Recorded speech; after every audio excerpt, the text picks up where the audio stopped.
Vous êtes Mr. Djokovic, c'est bien ça? Ah non, désolé, pas vacciné, vous pouvez pas rentrer. Bonjour à tous et bienvenue dans La Bulle, épisode 8. Pour ceux qui ne connaissent pas La Bulle, qu'est-ce que c'est? C'est le concentré d'actu tennis hebdomadaire. Alors installez-vous confortablement sur votre chaise, sur votre fauteuil ou dans votre canapé et laissez-moi vous emmener dans ma bulle de tennis. Première manche, 6 jeux à 0. A-t-on retrouvé le véritable Daniil Medvedev? En 3 semaines, il vient de remporter 3 titres, ce qui ne lui était jamais arrivé jusque-là. Cette semaine, il n'a pas perdu un set et surtout, il a mis fin à la série de 20 victoires consécutives du numéro 1 mondial Novak Djokovic. Et en finale, il étrille son pote Andrei Rublev. Plus important que ça, il semble avoir retrouvé ce qui a fait sa force en 2021 pour remporter l'US Open et début 2022 pour aller en finale de l'Open d'Australie. Solide au service, indébordable à l'échange, il asphyxie ses adversaires qui se retrouvent en fait sans solution sur tous ses matchs. J'avais dit il y a quelques semaines qu'il fallait qu'il change quelque chose dans son jeu pour essayer de retrouver les sommets. Finalement, assez bizarrement, il est revenu sur ce qui fonctionnait il y a quelques mois pour reperformer. À voir maintenant ce que ça va donner sur des tournois plus relevés avec des adversaires qui l'ont battu dernièrement, notamment je pense à Tsitsipas qui avait semble-t-il trouvé la clé. À voir si Medvedev réussit à aussi asphyxier Tsitsipas ou justement à changer son jeu et à aller plus vers l'avant, puisque c'est ça aussi, il n'a pas du tout allé vers l'avant je trouve sur ce tournoi de Dubaï. Il était patiemment derrière sa ligne à renvoyer la balle à une cadence très très importante, mais ça manque encore de jeu vers l'avant, de finition à la volée. Et je pense qu'il pourrait progresser là-dedans dans les semaines, mois, années à venir s'il veut reperformer au plus haut niveau. Deuxième finale de la saison et deuxième défaite malheureusement pour Caroline Garcia. Cette semaine, elle était tête de série numéro 1 à Monterrey au Mexique.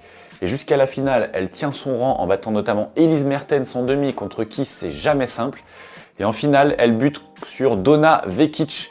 Et ça s'est vraiment pas joué à grand chose. Elle perd en 3-7, 6-4, 3-6, 7-5. Et c'est surtout dans le troisième où elle peut avoir beaucoup de regrets puisqu'elle a eu 8 balles de break pour aucune convertie. Alors que Vekic, elle a eu besoin que d'une seule balle de break et c'était à 6-5 dans le troisième set sur le service donc de Caroline Garcia. La balle de break était une balle de match et ça lui a permis de remporter ce WTA 250. Mais il y a du mieux quand même dans le jeu de Garcia qui je trouve sur ce tournoi passe plus de premières, elle commet moins de fautes directes. Son point faible toutefois ça reste de jouer contre des filles qui jouent aussi vite qu'elle, voire plus vite, comme Vekic ce dimanche. Où elle a du mal à mettre en place son jeu quand la balle revient encore plus vite. Bon, faut tout de même retenir et ressortir le positif de cette semaine et aller en Californie avec le plein de confiance, puisque d'ici là, Indian Wells jusqu'à Roland Garros, elle doit emmagasiner le maximum de points possible pour grimper encore un petit peu plus au classement et pourquoi pas avoir le meilleur classement de sa carrière. Dans la bulle, je vous parle souvent de la relève du tennis français. Cette semaine, c'est Luca Van Hache qui a brillé. Il a remporté à Pau son deuxième titre en Challenger, l'antichambre du circuit ATP.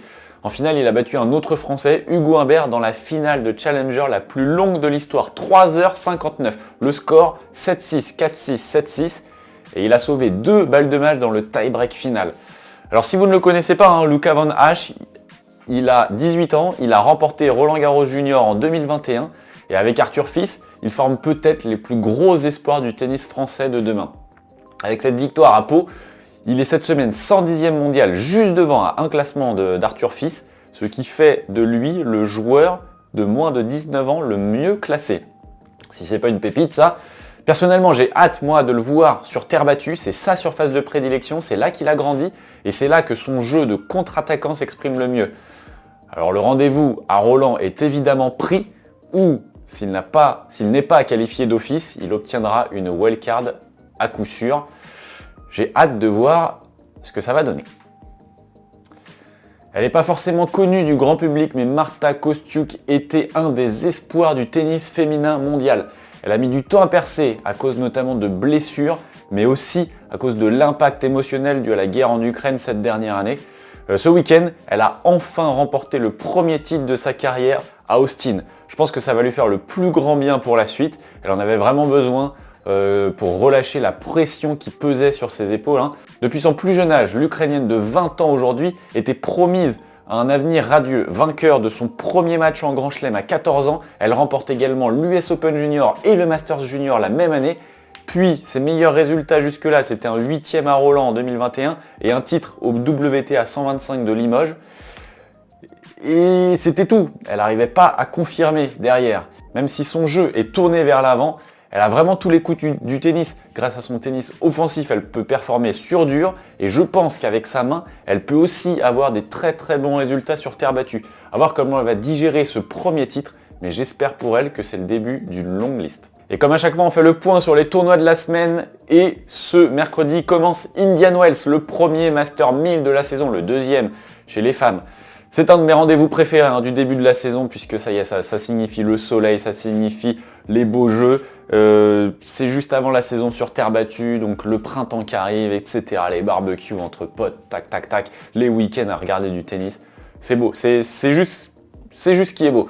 Chez les hommes, pas de Djokovic, on l'a vu en préambule, puisque non vacciné. Est-ce que Medvedev va continuer de surfer sur cette bonne vague? Est-ce que Tsitsipas et Carlos Alcaraz vont en profiter?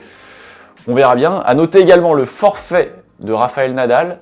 Et ce forfait implique une chose, il est assuré après Indian Wells de sortir du top 10, une première depuis avril 2005.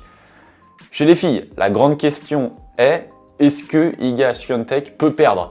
Elle qui avait réalisé l'an dernier le doublé Indian Wells Miami, elle sera une nouvelle fois ultra favorite.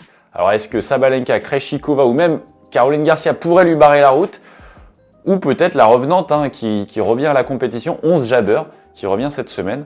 On verra ça. Réponse, le tournoi commence mercredi et il dure 10-12 jours, donc le dimanche de la semaine suivante. Donc réponse dans 2 semaines. Voilà, c'est la fin de cette bulle épisode 8. Évidemment, on parlera d'Indian Wells dans la prochaine bulle, la semaine prochaine.